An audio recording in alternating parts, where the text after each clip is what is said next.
अजीज दोस्तों, अस्सलाम वालेकुम, नमस्ते, सत श्री अकाल, जय जिनेंद्र, गुड आफ्टरनून। अजीज दोस्तों, प्रोग्राम में राना अयूब ने एक बहुत बड़ा लेक्चर दिया है। हम सोशल मीडिया एक्टिविस्ट के नाम के जो इसको सवाल पूछते हैं, ये बड़े सवाल पूछती है ना सरकार से, तो हम भी तो हक रखते हैं ना इससे सवाल पूछने का, इसके झूठ मकर फरेब जो करती है उसके बारे में। तो उस लेक्चर का जवाब देना है, राना अरफा के बारे में कुछ बातें करनी है, और आमिर खान की लाल सिंह चड्ढा फिल्म और बॉलीवुड के हवाले से कुछ बातें हैं। अजीज दोस्तों, राना अयूब ने अभी एक लंबा चौड़ा भाषण दिया है कि पिछले कुछ महीनों से राइट विंग ट्रोल्स हैं ना, और मेंबर्स ऑफ बीजेपी, वो मेरी चड्डियों में तस्वीरें, वेस्टर्न ड्रेस में तस्वीरें सोशल मीडिया पे लगाते हैं, और साथ में हिजाब वाली, पर्दे वाली औरतों की पिक्चर्स लगाती हैं, और मेरी एलिज्ड हिपोक्रेसी को एक्सपोज करते हैं कि मैं मुसलमान औरतों को हिजाब पहनने का कहती हूँ, खुद नंगी घूमती हूँ। तो ऑफ कोर्स ये मिसोगिनिस्ट नेशनलिस्ट इस बातों को कभी नहीं समझेंगी कि चॉइस, फ्री चॉइस, कंसेंट भी कोई चीज़ होती है। और मैं इनको देखती हूँ कि ये लोग मुझसे बात करते हैं, साथ में एक एक्टर जिसने बिल्कुल नंगे होके रणवीर सिंह पिक्चर्स लगाई हैं, उसके ऊपर केस कर रहे हैं, जबकि वो उसकी मर्ज़ी है, वो नंगा घूमे, वो कुछ करे, तो ये उसका हक है। और ये किस किस्म के लोग हैं जो एक तरफ एक औरत पर्दा करती है तो उसको भी रोकते हैं, और एक आदमी नंगा घूमता है रणवीर सिंह, तो उसके ऊपर भी केस करते हैं। बजाय इसके कि इतना भारत में ह्यूमन राइट्स वायोलेशन हो रहा है उस पर बात करें, लेकिन ये पुलिस बन के, सोशल मीडिया पुलिस बन के हम लोगों को तंग करते हैं। देखें, राना अयूब का मसला ये है कि राना अयूब इतनी मासूम ना बने। हम सबको पता है कि हम तुम्हारी टोटल हिपोक्रेटिक जर्नलिज्म को टारगेट करते हैं। इसमें पर्दे वाली बात बिल्कुल सही है, क्योंकि हम ये बात तुमसे पूछने में हक बजानिब हैं कि जब तुम अपने जिहादी गैंग को पत्थरबाजी की तरफ लेके जा रही थी और नूपुर वाले मामले पे इनको भड़का रही थी, उस वक्त तुम केरला के स्विमिंग पूल में बैठ के जब ये ट्वीट करती हो, तो ये दुनिया के किसी भी फिलॉसफी में, किसी भी कॉन्सेप्ट में ये हिपोक्रेसी ही कहलाएगी। जब तुम अपने लिए नंगा घूमने को राइट कहती हो, तो तुम किस मुंह से एक औरत को ज़बरदस्ती हिजाब की तरफ प्रोमोट करती हो? तुम औरतों को ये लेसन दे रही हो कि हिजाब करो, पर्दा करो। अगर ये इतना ही अच्छा है तो तुम क्यों पर्दा नहीं करती? हम ये तुमसे सवाल पूछने पे बिल्कुल हक बजाने पे। हम तुम्हारे इस हिपोक्रेसी के बारे में सवाल करते हैं कि तुम भारत में मरने वाले बेशुमार हिंदू जो कि इस्लाम के नाम पे मारे गए, जिसको तुम्हारे जिहादियों ने मारा, उस पर आज तक एक ट्वीट नहीं की। अगर तुम एक फ्री जर्नलिस्ट होती तो जहां तुम मुसलमानों पे होने वाले अत्याचार, कोट अनकोट, के बारे में बात करती हो, वहां पे हिंदुओं के ऊपर जो मुसलमान अत्याचार कर रहे हैं उस पर भी बात करो। अगर तुम वाकई एक करेक्ट जर्नलिस्ट होती तो ये सर तन से जुदा वालों के बारे में एक ट्वीट की है तुमने क्या? तुम अगर 575 आर्टिकल वॉशिंगटन पोस्ट और न्यूयॉर्क टाइम्स में लिखती हो कि भारत में मुसलमानों पे अत्याचार हो रहा है, वहां पे तुमने एक आर्टिकल लिखा कि ये जो सर तन से जुदा वाले हैं ये गलत कर रहे हैं, ये सर तन से जुदा का जो नारा लगाते हैं इनको रोकना चाहिए? क्या कभी तुमने ये चीज कही? क्या कभी तुमने इसके बारे में एक लफ्ज लिखा? तो फिर राना अयूब, बात तुम मासूम ना बनो कि सिर्फ हिजाब वाली और अपनी चड्डियों वाली कपड़ों तस्वीरों के ऊपर तुम बात कर रही हो। तुम्हारी टोटल जर्नलिज्म की बात करो ना। तुम एक हिपोक्रिट हो, इसमें कोई दो राय नहीं है। ये कंफर्म है कि तुम एक जहरीली औरत हो जिसका काम, जिसका बिजनेस सिर्फ anti India, anti Hindu narrative को प्रमोट करना है। तुम ऐमन अल जवाहिरी और उसामा बिन लादेन से ज्यादा खतरनाक जिहादन हो। वो लोग तो ओपनली जिहाद कर रहे हैं और लड़ रहे हैं अपने आइडियोलॉजी के मुताबिक। तुम नीचे से वार करती हो, तुम पीछे से वार करती हो, तुम जर्नलिज्म की आड़ में बैठ के वार करती हो। और अब जब तुम ये कह रही हो कि I am honoured to join University of Chicago Institute of Politics as their prestigious Pulitzer fellow, the Institute of Politics was founded by so-and-so in 2013, hoping to discuss the Indian democracy with leaders, diplomats, faculty and students. तुम Indian democracy के बारे में नहीं, उसके खिलाफ बात करोगी। तुम मामू ना समझो सबको। आज शऊर आ गया है इंडिया में। आज इंडिया का बासी जो है ना, उसको पता है कि तुम कहां से बात करती हो। तुम्हारा कमाई का जरिया हमें पता है। तुम्हारे जैसे टटपुंजी जर्नलिस्ट है ना, वो गली गली में चलते हैं, कुछ नहीं कमाते। तुम किसकी बैक पे चलती हो, किसके एजेंडे को प्रमोट करती हो, ये हमें अच्छी तरह पता है। राना अय्यूब और अरफा, जैसे अरफा कहती है कि it is better to be a Louis Vuitton democrat than a khadi clad fascist. मैं जब यूरोप नया नया आया था और मैं रेफ्यूजी सेंटर, जिसको पिति शातो कहते हैं, उसमें मैं रहता था, तो वहाँ पे मेरा किसी से झगड़ा हो गया, रेफ्यूजी से, रोमानियन रेफ्यूजी से। तो वो थोड़ा रेसिस्ट टाइप का बंदा था। तो जब हमारा झगड़ा बढ़ा तो नीचे जो काउंटर होता है जहाँ पे सिक्योरिटी गार्ड्स और सोशल वर्कर्स वगैरह होते हैं, उन्होंने हम दोनों को बुलाया। वहाँ पे हमारी जब बहस हुई ना, तो मैंने उसको फैशिस्ट कह दिया। तो सोशल वर्कर ने खड़ी होकर मुझे कहा कि देखो, तुम नए नए यूरोप में आए हो और तुम पाकिस्तानी हो, यानी तुम जाहिल हो। तुम पाकिस्तानी हो, तुम्हें पता नहीं फैशिस्ट कितना खतरनाक वर्ड है। यूरोप में किसी को फैशिस्ट कहते हो ना, तो अदालत में साबित करना होगा। और फैशिज्म बहुत खतरनाक चीज़ है। इसके बारे में बात करने से पहले 10 बार सोचना पड़ता है। इसलिए मैं अभी तो तुम्हें बेनिफिट ऑफ डाउट दे के छोड़ रही हूँ। नेक्स्ट टाइम जिंदगी में कभी किसी को फैशिस्ट नहीं कहना। ये है यूरोप, जहाँ पे फ्रीडम ऑफ स्पीच है। और यहाँ अरफा खानम शेरवानी खड्डी क्लेट फैशिस्ट। कौन है खड्डी क्लेट? आम हिंदू। ये दोनों जहरीली नागिन अपने आप को फ्रीडम दी हुई है टोटल। इन्होंने अपने रास्ते बना लिए हैं। वो हवाई में बैठी हुई है, पता नहीं प्रॉपर्टी खरीदी है कि नहीं खरीदी है कि क्या कर रहे हैं।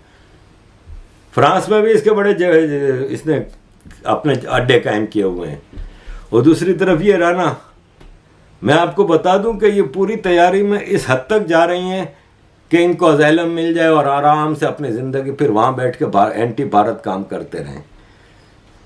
जैसे वो अशोक स्वाइन है, वो उधर स्वीडन में बैठा हुआ है। तो ऐसे अरफा खानम शेरवानी, राना अय्यूब, तुम्हारे पाप का घड़ा भर चुका है और बहुत जल्द फूटने वाला है। अजीज दोस्तों, राना अय्यूब ने कहा है कि one of the biggest actors in India, Aamir Khan, has to prove his love for the country. We call this minority privilege. बिल्कुल प्रूव करना पड़ेगा। अगर आप अपने देश के बारे में उल्टी सीधी बातें करोगे तो फिर आपको जवाब तो देना पड़ेगा ना। इसमें माइनॉरिटी कार्ड, विक्टिम कार्ड खेल के तुम अपने आप को बहुत ज्यादा मासूम साबित करने की कोशिश ना करो। जहां तक आमिर खान की बात है, देखें, इसने कहा था कि भारत अब रहने जैसी जगह नहीं रही। किरण मुझे कहती है कि मैं इसकी बीवी कि हम भारत छोड़ दें, और वाकई भारत में मेरे बच्चों के लिए मुझे खतरा महसूस होता है। डायरेक्ट अटैक टू भारत है पूरा।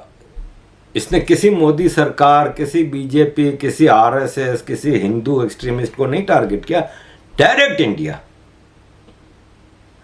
अल्ताफ हुसैन ने 2016 में एक स्पीच की लंदन से, और उसमें उसने कहा कि पाकिस्तानी रियासत अब रहने के काबिल नहीं रही।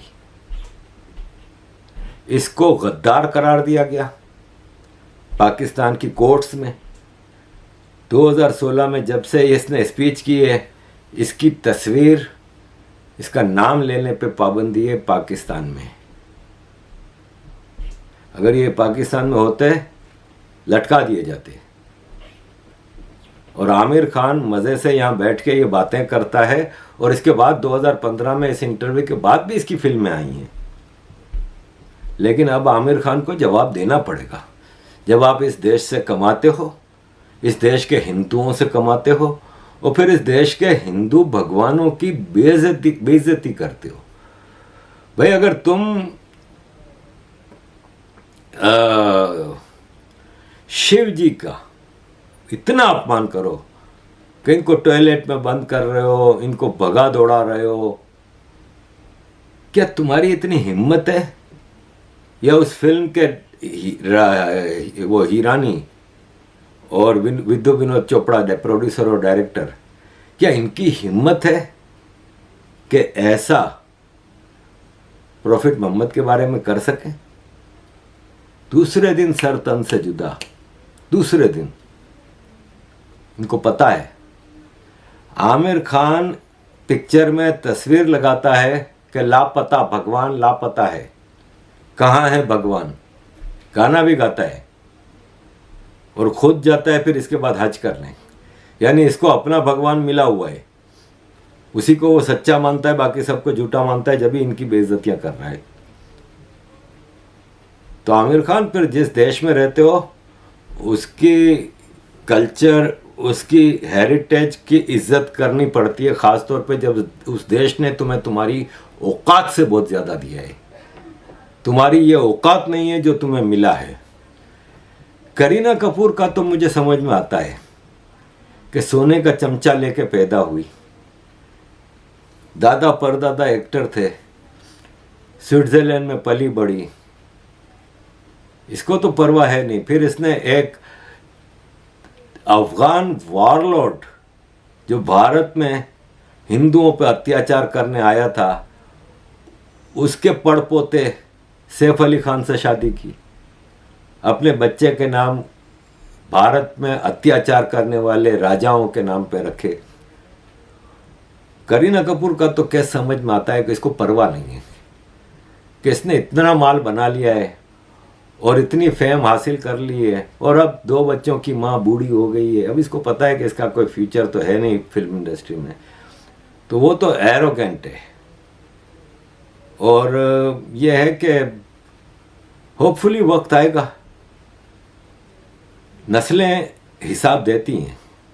होपफुली भारत की जनता एक दिन सैफ अली खान से हिसाब लेगी कि तुम्हारा परदादा आया था अफगानिस्तान से, इसको जागीरें मिली थी या जायदादें मिली थी अंग्रेज़ों के ज़माने में, और तुमने अंग्रेज़ों की सहायता की छत्रपति शिवाजी महाराज के मुकाबले पे और इधर उधर, तो उसके मुकाबले पे तुम्हें जायदादें मिली।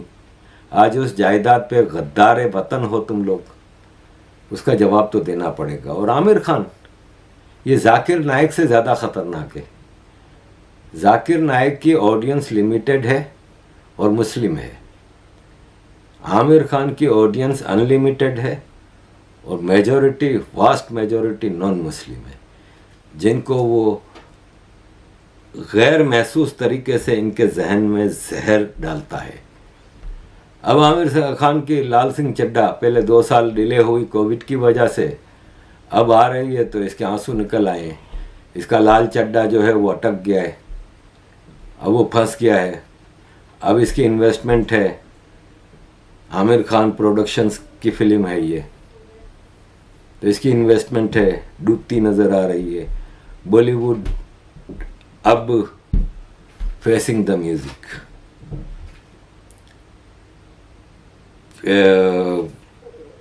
जो अक्षय कुमार की फिल्म आई थी पृथ्वीराज चौहान, पिट गई। शमशेर आई, पिट गई। इतने बड़े बैनर, शायद इंडिया का सबसे बड़ा बैनर है यशराज, दोनों पिट गई। बाहुबली के मुकाबले की फिल्म बता रहे थे इसको, अब ये आ रही है। अजीज दोस्तों, आपको पता है क्या करना है? आमिर खान ने कहा था एक इंटरव्यू में कि शिव जी के ऊपर दूध डालने से दूध ज़ाया होता है, इसके बजाय आप किसी गरीब को खाना खिलाते। तो आपको ऐसी सड़ी हुई फिल्म देखने का कोई मकसद नहीं है। यहां पे मैं इस बात का भी जवाब देता हूं कि जो आदमी अमीर हो गरीब हो, अपनी जेब से पैसे निकाल के दूध खरीद के अगर शिव जी की ऊपर दूध डालता है, दूध जाया होता है नहीं होता है, उसको वो मिलती है, आनंद मिलता है, इसको सुकून मिलता है, एक एटर्नल पीस मिलती है। That is the object of life of everyone, कि हम जीते हैं, मेहनत करते हैं, सब कुछ करते हैं अपने आप को मुतमईन करने के लिए। अगर शिव जी के ऊपर दूध डालने से एक आदमी को इत्मीनान मिलता है, तो इसकी इन्वेस्टमेंट अच्छी जगह हो रही है। आमिर खान, तुम सऊदी अरब गए हज करने, वहाँ पे तुम तारिक जमील जैसे फ्रॉडी ऐसे मिले, पाकिस्तानियों के साथ खड़े रहे, शाहिद आफरीदी के साथ, जुनैद जमशेद के साथ तस्वीरें बनाते रहे। वो हम उस पर चलो तुम्हें वो नहीं करते। तुम वहाँ पे लाखों रुपया, बल्कि तुमने तो 5 स्टार होटल वाला हज किया था, मिलियन रुपये इंडियन रुपये से ज़्यादा खर्च करके गए थे। क्या मिला? क्या कमाया तुमने उधर से? कोई चीज कमाई? टोटली एक रिलीजियस इन्वेस्टमेंट थी ना तुम्हारी। सवाब कमाने गए थे कि मुझे सवाब मिलेगा, जन्नत मिलेगी, हूरें मिलेंगी, यही था ना ऑब्जेक्ट। तो यही होता है ना हज का, और क्या होता है? तो भाई साहब, एक शिव जी की मूर्ति पे अगर कोई 5 रुपए का 10 रुपए का दूध डाल रहा है, तो उसको पुण्य करने का कोई हक नहीं है। तुम कौन होते हो उसको ये भाषण देने का? फिर आमिर खान ने एक प्रोग्राम किया था टीवी का, सत्यमेव जयते। उसमें एक पूरे जितने प्रोग्राम रहे ना, वो ज्यादातर हिंदुओं की रस्मों के ऊपर, गलत रस्में हैं, ये हैं, वो हैं, इन चीज़ों पे किया। एक प्रोग्राम भी इसने मुसलमानों की गलत रस्मों पे नहीं किया, ट्रिपल तलाक पे नहीं किया इसने, हिजाब पे नहीं किया इसने, पॉलीगैमी ज़्यादा शादियों के ऊपर नहीं किया इसने, हैसियत है नहीं 10-10 बच्चे पैदा कर नहीं किया इस पे, सर तन से जुदा पे नहीं किया इसने, ब्लेसफेमी पे नहीं किया इसने। इतनी सिविक बुराइयां हैं मुसलमानों में, उस पे एक प्रोग्राम नहीं किया। तो आज आमिर खान, फिर तुम्हारी फिल्म देखने के लिए कोई जाएगा नहीं। और मैं हाथ जोड़ के तमाम भारतीयों से विनती करता हूं कि प्लीज़ आमिर खान की इस फिल्म को देखने ना जाइएगा। ये रक्षाबंधन के पवित्र मौके के ऊपर रिलीज़ हो रही है, ना जाइएगा। एक और फिल्म आ रही है रक्षाबंधन, उसका जो स्क्रिप्ट है वो कनिका ढिलोन ने लिखा है। ये आपके सामने 9 ट्वीट्स रख रहा हूं इनकी। ये टोटल हिंदुओं के खिलाफ है। जब आप टोटल हिंदुओं के खिलाफ ट्वीट्स कर रहे हो, तो आपको फिर रक्षाबंधन नामी फिल्म बनाने का भी कोई अधिकार नहीं है। अजीज दोस्तों, रक्षाबंधन फिल्म, लाल सिंह चड्ढा फिल्म, बॉलीवुड का बायकॉट करें। Bollywood deserves to be boycotted. South की फिल्में अच्छी हैं और अच्छी जा रही हैं। कैथरी जी, RRR, फिर वो कमल हसन की फिल्म। साउथ की फिल्म का मैसेज क्लियर होता है, वो लोग हिपोक्रेट नहीं देते, अच्छी जा रही है। रिप्लेसमेंट बॉलीवुड का हमें मिल गया है। अजीज दोस्तों, thank you very much. For all your support, keep supporting. जय हिंद।